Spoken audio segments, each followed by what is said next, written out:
Le 12 mars 2018, Andrea Garsala est très inquiète. Elle qui croyait que sa fille, Georgina, âgée de 30 ans, se trouvait chez son ex depuis 5 jours, reçoit un appel du petit ami en question.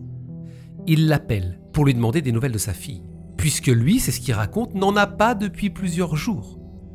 Par cet appel, Andrea comprend alors que personne n'a vu ni eu de contact avec sa fille depuis le 7 mars dernier. Elle s'est, comme qui dirait, volatilisée. Alors qu'est-il arrivé à Georgina Garsala? A-t-elle disparu volontairement? A-t-elle eu un accident? Ou lui est-il arrivé quelque chose de bien plus complexe?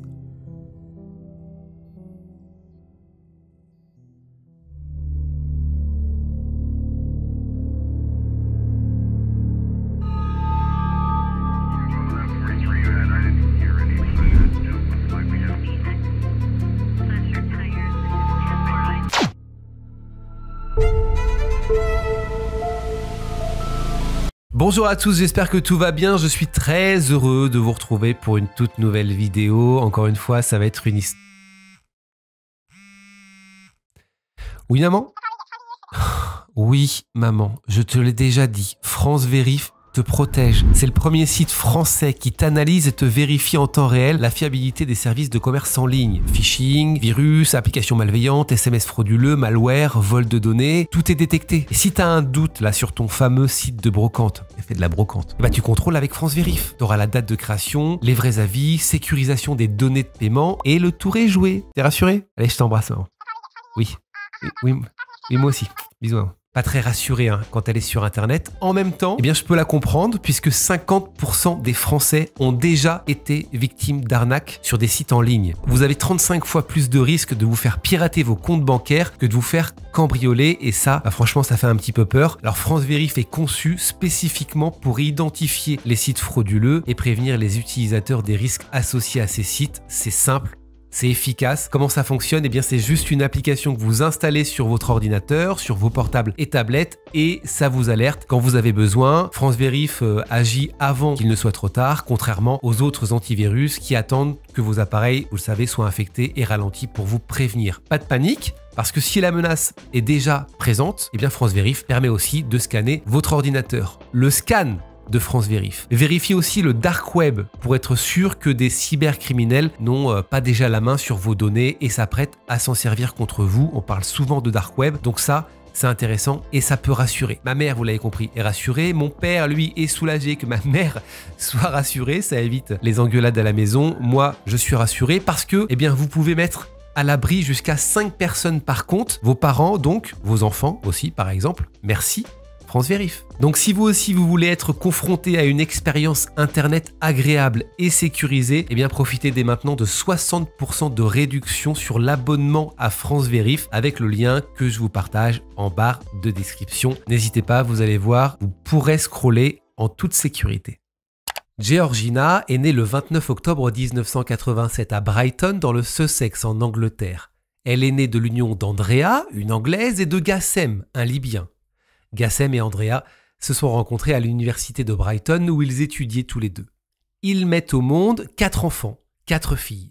Et Georgina, surnommée Georgie, est la deuxième de la fratrie. Peu après la naissance de Georgina, la famille quitte le Sussex pour s'installer en Libye, d'où, je vous le rappelle, le père de Georgina, Gassem, est originaire. Il passe environ 9 ans en Libye, puis décide de rentrer en Angleterre, c'est en 1998.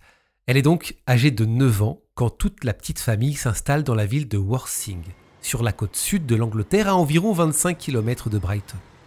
Worthing, c'est une ville de plus de 100 000 habitants, connue pour être une station thermale et qui attire pas mal de touristes sur ses grandes plages de sable. Malgré cet environnement plus qu'agréable, la relation entre les parents de Georgina se complique. Et Gassem et Andrea décident finalement de divorcer.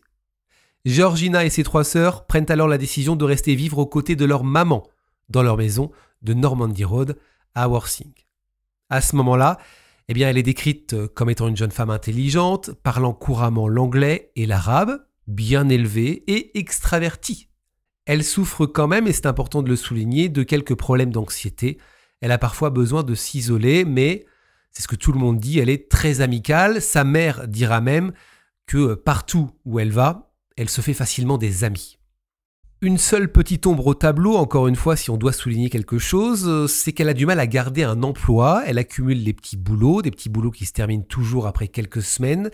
Et donc côté professionnel, Georgina est considérée comme quelqu'un de peu fiable et de plutôt instable, c'est ce que diront les patrons qui l'ont embauchée. À 30 ans, en 2018, Georgina vient justement une nouvelle fois de perdre son boulot. Elle se retrouve donc au chômage, une fois de plus, et comme une galère n'arrive jamais seule, elle se sépare aussi de son compagnon. Elle est donc sans argent, célibataire, et c'est là qu'elle décide de retourner vivre chez sa mère, qui habite toujours dans la maison familiale de Normandy Road à Worthing. Ça lui permet déjà de ne pas être seule et surtout d'économiser un loyer. Donc en mars 2018, pour vous refaire le tableau, Georgina est célibataire, elle est sans emploi, elle va bien. Elle continue de voir son ex avec qui elle a gardé une bonne relation, elle vit chez sa mère avec qui elle s'entend très bien, elle voit souvent ses amis et ses sœurs et, chose que je n'ai pas précisée, elle est l'heureuse maman de 2 enfants, 2 garçons, nés d'une relation précédente, mais elle n'a pas la garde exclusive de ces garçons, elle les voit très peu. Le 7 mars 2018, lorsqu'Andrea se lève le matin pour aller travailler aux alentours de 7h45, elle trouve sa fille Georgina assise par terre dans le salon en train de se coiffer. Elles se disent bonjour comme d'habitude, elles échangent quelques mots et Georgina donne son programme du jour à sa mère. Elle a prévu de se rendre dans un magasin de téléphonie mobile pour faire réparer son portable qui ne tient plus la charge. Elle doit aussi aller au Job Center pour tenter de trouver un nouveau boulot. Elle doit aller au bureau de conseil aux citoyens et a rendez-vous dans l'après-midi avec son père, Gassem. Après s'être préparée, elle embrasse sa mère, elle lui dit « à plus tard » et s'en va à pied en direction du magasin de téléphonie. Mais le soir même, lorsqu'Andrea rentre du travail, elle ne retrouve pas sa fille. Georgina n'est pas dans la maison. Et Andrea, en fait, ne s'en inquiète absolument pas, puisque sa fille a 30 ans. Elle a l'habitude de ne pas rentrer tous les soirs à la maison. Andrea sait très bien que Georgina fréquente encore de temps en temps son ex, qu'elle passe beaucoup de temps avec lui. Elle est donc persuadée que sa fille est chez lui, tout simplement. Plusieurs jours passent et Andrea ne revoit pas sa fille. Mais une fois de plus, même après plusieurs jours, elle ne s'inquiète pas. Ce n'est que le 12 mars, soit 5 jours après avoir vu sa fille pour la dernière fois, qu'Andrea se dit qu'il s'est peut-être passé quelque chose. Ce jour-là, le 12 mars, elle reçoit un appel inhabituel, un appel de l'ex-compagnon de Georgina. Il n'est pas spécialement inquiet non plus, mais il demande simplement des nouvelles de Georgina. Et là, Andrea comprend que quelque chose ne va pas, que ce n'est pas normal. Elle dit à l'ex en question qu'elle était persuadée que sa fille se trouvait chez lui depuis la dernière fois qu'elle l'a vue, le 7 mars, et que comme son téléphone ne tenait plus la charge, elle ne s'est pas inquiétée non plus de ne pas avoir ni d'appel ni de message de sa fille. Pour elle, c'était normal. Sauf que l'ex-petit ami en question lui dit que, lui non plus, il n'a pas vu Georgina depuis 5 jours. Et que les dernières nouvelles qu'il a reçues de sa part, c'était aussi le 7 mars. En se rendant compte de cela, la mère et l'ex-compagnon de Georgina, dont le nom n'a jamais été dévoilé, commencent vraiment à s'inquiéter. Que s'est-il passé? Pourquoi n'ont-ils ni l'un ni l'autre aucune nouvelle de la jeune femme? Ils vont alors passer plusieurs jours à tenter de savoir où Georgina a bien pu passer. La mère, les sœurs et l'ex vont alors passer des coups de téléphone à gauche à droite pour essayer de comprendre. Ils appellent les amis de la jeune femme, mais personne n'a de ses nouvelles depuis plusieurs jours. Ils appellent les hôpitaux, mais aucun établissement ne semble avoir reçu une jeune femme qui a le profil de Georgina. Andrea appelle également son ex-mari, avec qui, je vous l'ai dit, elle avait rendez-vous le 7 mars. Mais Gassem l'assure, sa fille ne s'est pas présentée au rendez-vous. Et lui non plus, sur le moment, ne s'est pas inquiété. La mère et les sœurs de la jeune femme se rendent alors sur les réseaux sociaux que Georgina utilisait beaucoup. Et là encore, c'est surprenant parce que il n'y a eu aucune activité sur ces différents comptes depuis le 7 mars. C'est comme si, tout s'était arrêté le 7 mars. Ça, c'est étonnant parce que faut savoir que Georgina publiait quasiment tous les jours sur ses réseaux sociaux. À court d'idées, Andrea Garsala finit par signaler la disparition de sa fille à la police. le 17 mars 2018, soit 10 jours après l'avoir vue pour la dernière fois. Au début, la police pense à une disparition volontaire. Georgina, encore une fois, était célibataire, sans emploi, elle a 30 ans, elle a le droit de disparaître volontairement. Mais pour la famille de la jeune femme, ça ne colle pas. Ça ne colle pas parce que Georgina était heureuse. Et en plus de ça, elle ne partirait jamais sans prévenir ses enfants, ses 2 enfants, certes qu'elle ne voit pas beaucoup, mais qu'elle aime. S'ouvre alors une enquête au sein de la police du Sussex. Une enquête qui démarre mal puisque Georgina n'a donné aucun signe de vie depuis 10 jours. C'est extrêmement long et ça complique forcément le travail des enquêteurs. Ils commencent leur enquête en essayant de reconstituer la journée de Georgina le 7 mars 2018, jour où elle a prétendument disparu.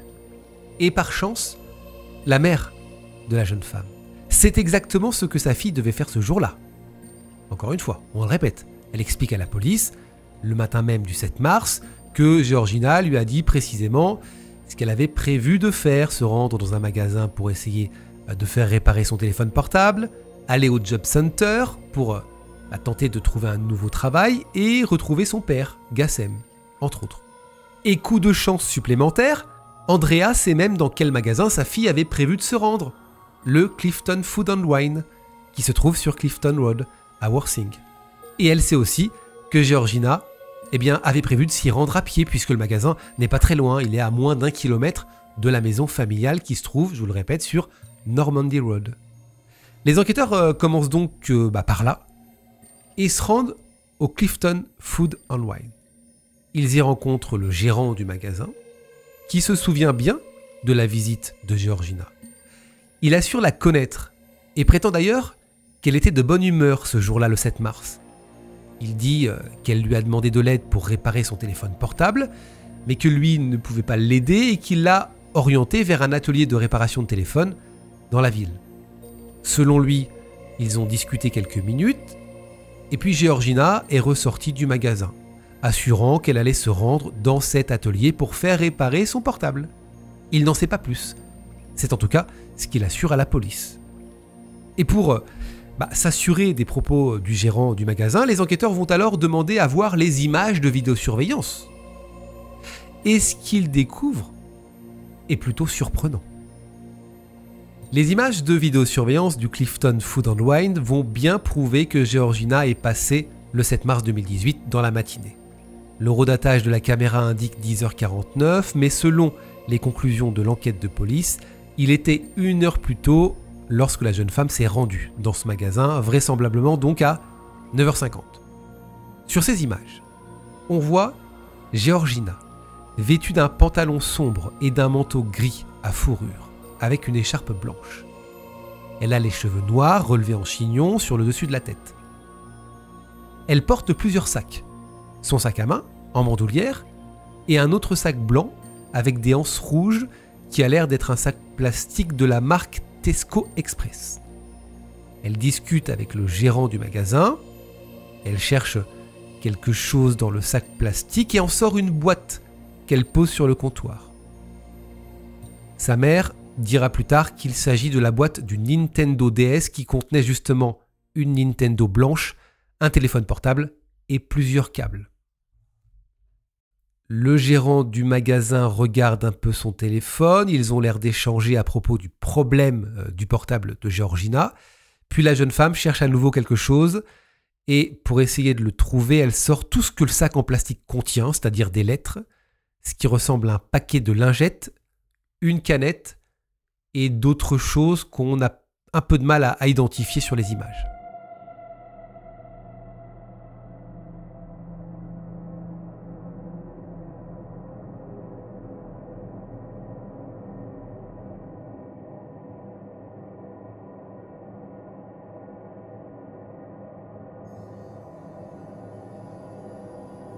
Puis elle remet tout ce qu'elle a sorti dans le sac et cherche dans ses poches. Le contenu de son sac est un peu étonnant. Par exemple, quelle est cette lettre qu'elle transporte? Pourquoi a-t-elle une boîte avec sa console et des câbles à l'intérieur? La suite de la vidéo montre qu'elle cherche encore dans la boîte de cette fameuse Nintendo DS. Elle sort tout sur le comptoir. On voit en même temps qu'elle discute avec le gérant du magasin. Elle a même l'air de rire avec lui. En tout cas, elle a l'air plutôt détendue, de bonne humeur. Et d'ailleurs, je vous l'ai dit, le commerçant l'a confirmé aux enquêteurs. Elle était bien ce jour-là. Ça ne ressemble pas du tout à quelqu'un qui veut disparaître quelques heures plus tard. Finalement, elle remballe toutes ses affaires, elle discute encore un peu avec le gérant du magasin, puis s'en va. Il est alors sur l'horodatage 10h54, soit vous l'avez compris, si on en croit effectivement les conclusions de la police, 9h54. Lorsqu'elle quitte définitivement le Clifton Food & Wine, ce 7 mars 2018.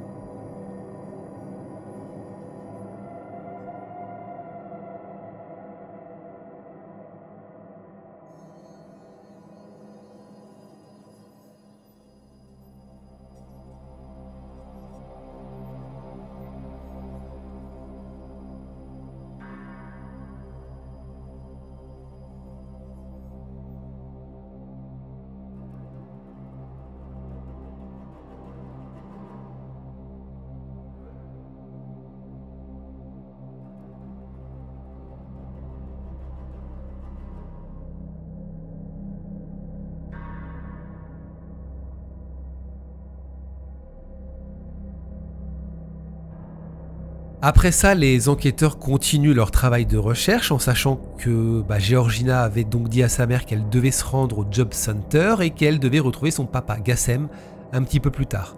On le sait déjà, on l'a vu, Georgina ne s'est pas présentée au rendez-vous avec son père. Mais les policiers tentent désormais de savoir si la jeune femme s'est rendue aux autres endroits qu'elle devait visiter ce jour-là. Et le rapport de police est formel. Non, elle ne s'est visiblement pas rendue à ses autres rendez-vous. C'est simple. Après le Clifton Food & Wine, on perd totalement la trace de Georgina. Personne d'autre ne l'a vue ce jour-là. Elle n'a pas fait ce qu'elle avait prévu. Elle ne s'est pas rendue au Job Center ni au bureau de conseil aux citoyens et n'est pas allée voir son père. Et elle ne s'est pas rendue non plus à l'atelier de réparation de téléphone que le gérant du Clifton Food & Wine lui avait conseillé. Alors, que s'est-il passé ? L'enquête se poursuit et 3 semaines après le signalement de la disparition, la police découvre un nouveau fait surprenant qui va à l'encontre de la première intuition de la police, à savoir qu'elle a disparu volontairement. Les enquêteurs découvrent à ce moment-là que les cartes bancaires de Georgina n'ont pas du tout été utilisées depuis le 7 mars. À partir de là, l'enquête va prendre une tournure un peu différente et les agents de police vont commencer à trouver cette disparition un peu plus suspecte. Ils se lancent alors dans différentes recherches.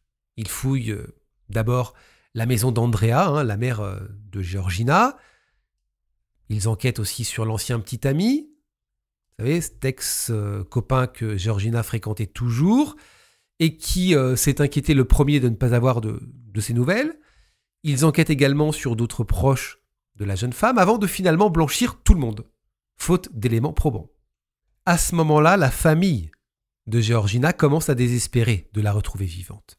Sa maman ouvre une page Facebook et une chaîne YouTube sur lesquelles elle diffuse des appels à témoins et des vidéos de sa fille. D'ailleurs, la plupart des images que vous découvrez ici sont tirées de la chaîne YouTube de la maman. Elle parle aussi sur TikTok et sur Instagram. Elle est interviewée dans différents médias, mais rien n'y fait, l'enquête n'avance pas et on ne sait toujours pas ce qui est arrivé à cette jeune femme. Le 20 avril 2018, soit plus d'1 mois après sa disparition, un témoin se rend pourtant à la police et fait une révélation. Il assure avoir vu Georgina le 7 mars 2018 entre 19h et 20h au croisement de Clifton Road et de Terring Road. Et il assure surtout qu'elle n'était pas seule. Selon lui, c'est ce qu'il raconte, Georgina était avec 2 hommes à ce moment-là.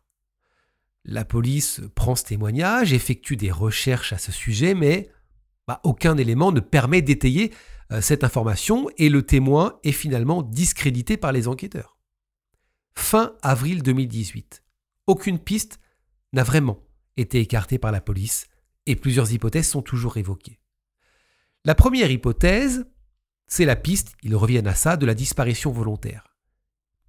Georgina avait de nombreux amis un peu partout, elle aurait pu se faire aider pour disparaître, par exemple. Elle était célibataire, sans emploi, pas vraiment d'attache, sauf ses 2 enfants. C'est pour ça que pour la famille, ça ne tient pas. Jamais elle ne serait partie volontairement en abandonnant ses 2 fils. Deuxième hypothèse examinée. Elle aurait pu mettre fin à ses jours. Là encore, la piste est écartée par la famille, la jeune femme n'a jamais eu d'idées sombres, en tout cas pas devant eux. Et puis encore une fois, aucun corps n'a été retrouvé. Et puis, il le répète, elle n'aurait jamais laissé ses 2 fils de cette façon. Ça lui ressemble pas, c'est pas possible. Dernière hypothèse, et c'est celle qui est privilégiée par les proches de Georgina à ce moment-là. Elle a pu être enlevée et assassinée, ou victime d'un accident et son corps aurait été caché. Pour la famille, c'est l'hypothèse la plus probable, mais faute de preuves, cette thèse ne peut pas être confirmée.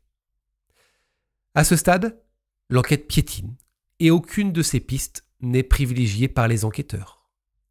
Pourtant, pendant l'été 2018, une personne contacte directement la mère de Georgina. Cette personne lui explique qu'elle a découvert des os en se promenant dans les bois près de Worthing et que selon elle, il ne s'agit pas d'os d'animaux. Ce qui est un peu bizarre dans ce témoignage, c'est que cette personne contacte directement Andrea, persuadée qu'il s'agit en fait des restes de Georgina, au lieu de prévenir la police en disant « voilà, moi j'ai trouvé ça ». Il fait directement la conclusion suivante, ce sont les os de Georgina. Évidemment, Andrea, dès qu'elle reçoit ce témoignage, prévient immédiatement les enquêteurs en charge de la disparition de sa fille. Des analyses sont réalisées pour savoir s'il s'agit effectivement de restes du corps de Georgina, mais la piste est écartée.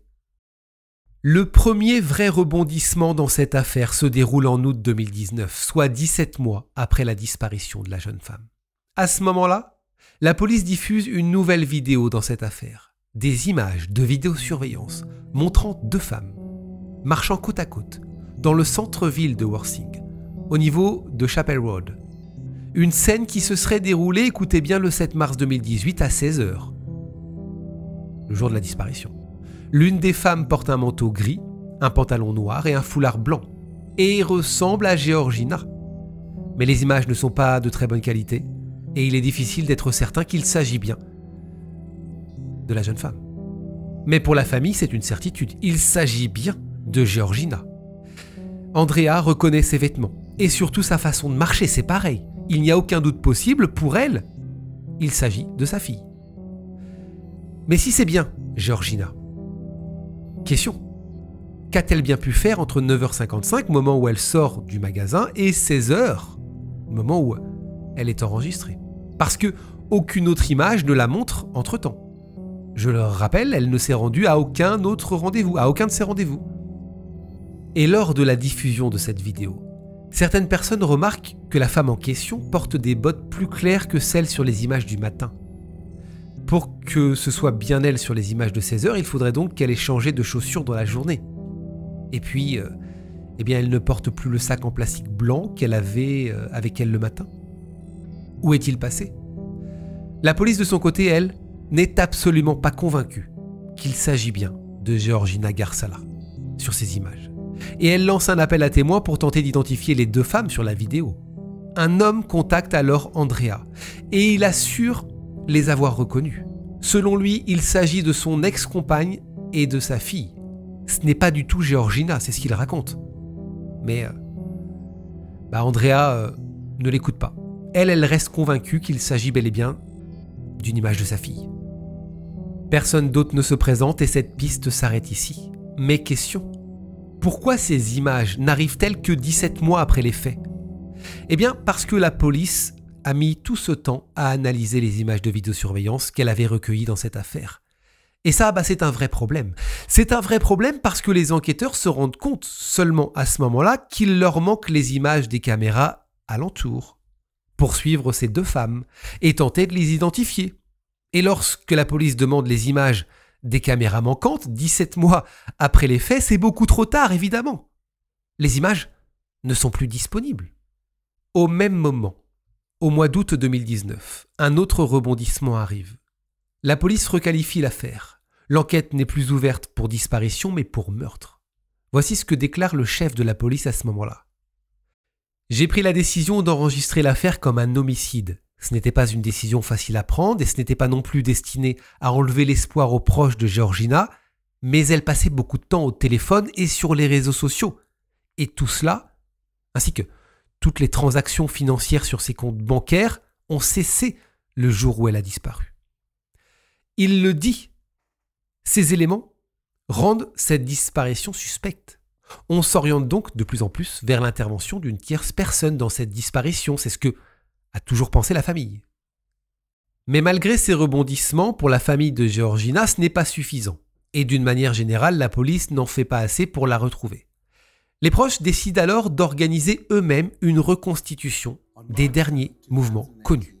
Ils font alors appel à une comédienne pour incarner le rôle de Georgina. Ils filment ses déplacements, commentés par la voix d'un homme, et la vidéo est postée sur la chaîne YouTube Find Georgina. Dans cette vidéo, il est expliqué que Georgina a quitté le domicile de sa mère vers 9h30 le 7 mars 2018 et qu'elle s'est immédiatement rendue sur Clifton Road, qu'il n'y a aucune raison de penser qu'elle a pu faire un détour avant de se rendre au magasin Clifton Food and Wine. Lors de la reconstitution, la jeune femme tourne à droite en sortant du Clifton Food and Wine, en direction du centre-ville de Worthing. Dans cette vidéo, la famille parle également de cette deuxième image de vidéosurveillance dans laquelle on aperçoit une femme ressemblant à Georgina en compagnie d'une autre femme, donc à 16h sur Chapel Road. La voix assure aussi que les deux femmes se dirigeaient vers le centre commercial Guildbourne. À la fin de la vidéo, un nouvel appel à témoins est lancé. Cette reconstitution est d'ailleurs plutôt mal vue par la police. D'abord parce que ce ne sont pas les enquêteurs qui l'organisent, mais directement la famille. Et surtout parce que la femme aperçue sur la vidéo de Chapel Road à 16h est présentée comme étant Georgina Garsala. Or, pour la police, encore une fois, ce n'est pas certain. Elle n'a pas été clairement identifiée. Et cette erreur peut gêner l'enquête et orienter les témoignages. Suite à la diffusion de cette vidéo, qui a été vue près de 9000 fois, aucun élément supplémentaire n'arrive aux oreilles de la police. Rien ne permet de savoir où est passée Georgina et l'enquête n'avance pas. Pour la famille, l'échec de l'enquête est dû au comportement de la police, ça c'est sûr, c'est ce qu'ils racontent. Selon elle, les enquêteurs n'ont pas travaillé suffisamment pour qu'elle soit retrouvée. Et elle met d'ailleurs en avant plusieurs choses, cette famille. La première chose, c'est que les images de vidéosurveillance ont été analysées très tardivement, ils le répètent, ce qui fait que les images de Chapel Road ont été diffusées 17 mois après la disparition de Georgina. C'est extrêmement tard pour que d'éventuels témoins se souviennent avoir croisé la jeune femme ce jour-là.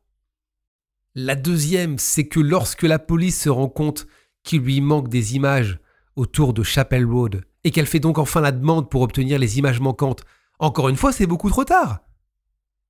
En juillet 2020, alors qu'aucun élément n'a permis d'en savoir plus sur la disparition. À partir de là, elle présente une liste des manquements de la police, selon elle, parmi lesquels l'oubli de recueillir donc des images de vidéosurveillance au centre-ville avant qu'elles ne soient plus disponibles, la lenteur de l'examen des images obtenues, la perte de certaines images recueillies avant qu'elles n'aient pu être analysées. Depuis 2020, les relations entre la police du Sussex et la famille de Georgina se sont littéralement dégradées à cause d'un manque de confiance mutuelle. Les proches de la jeune femme continuent de lancer des appels à témoins et de travailler pour essayer de comprendre où elle a bien pu passer. Ils ont fait appel à plusieurs détectives qui n'ont rien trouvé de supplémentaire suite à cette disparition. Andrea continue de faire parler de sa fille pour que l'enquête ne s'arrête pas. Ça, c'est le plus gros défi, en fait, qu'on continue de parler de Georgina. Sur la chaîne YouTube Find Georgina, elle poste une vidéo par mois à peu près. C'est un petit peu moins depuis la fin de l'année 2023. Sur la page Facebook Georgina Garsala, des posts sont partagés quasiment tous les jours avec des appels à témoins, des vidéos, des hommages, des photos, sans que ça ne fasse vraiment avancer l'enquête, en tout cas pour l'instant. Et puis, je voulais vous partager quelque chose de très étrange. Vous allez me dire ce que vous en pensez, c'est peut-être une vraie coïncidence. En faisant mes recherches sur cette affaire, je suis tombé sur une autre page Facebook qui s'appelle Find Georgina. Elle est reliée à un site findgeorgina.com. Un site qui parle de voyage, de déco, d'actualité. À première vue, rien à voir donc. Mais je voulais quand même vous en parler parce que je trouve sincèrement que la coïncidence est troublante, étonnante. Déjà le titre du site. Georgina, on est d'accord, c'est pas non plus un prénom hyper courant. Hasard peut-être. Et puis les sous-titres, là, ces sous-titres-là, alors je vais pas vous faire la phrase en anglais parce que je sens qu'il y en a certains qui vont encore se moquer de mon accent, mais vous avez raison ceci dit, qu'on pourrait traduire par « me trouver à travers les mots ». Et le deuxième, sur la page Facebook cette fois-ci, « Conseil de voyage d'une femme errante ». Conseil de voyage d'une femme errante. C'est peut-être juste une énorme coïncidence. Déjà parce que cette page Facebook n'a été créée qu'en mars 2017, soit un an avant la disparition de Georgina. Mais en faisant mes recherches, honnêtement, j'ai trouvé ça hyper troublant. Je voulais quand même vous en parler. On ne sait jamais. Moi, j'ai essayé de contacter la personne via sa page Facebook. J'ai pas eu de réponse, en tout cas pour l'instant, pour savoir déjà qui était cette personne qui avait créé cette page et ce site internet. Évidemment, ce sont des suppositions, mais si Georgina avait voulu disparaître de façon volontaire et que ce site internet et cette page Facebook nous donnent des pistes, vous voyez ce que je veux dire? C'est quand même très bizarre. Ou alors peut-être c'est simplement une vraie coïncidence. Bref, vous me direz ce que vous en pensez. Dans tous les cas, elle est toujours portée disparue aujourd'hui et ses enfants qui ont grandi espèrent toujours qu'elle va un jour rentrer à la maison.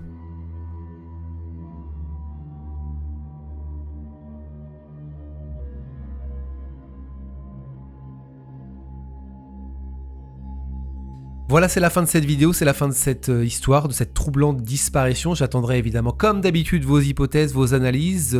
Peut-être que vous avez analysé d'autres choses en regardant les images de vidéosurveillance. Peut-être que vous aussi, vous avez trouvé d'autres informations. On est aussi là pour communiquer et pour mettre tout ça ensemble. On se retrouve bientôt pour une prochaine vidéo. Prenez soin de vous et n'oubliez pas, la vérité n'est jamais très loin. Salut!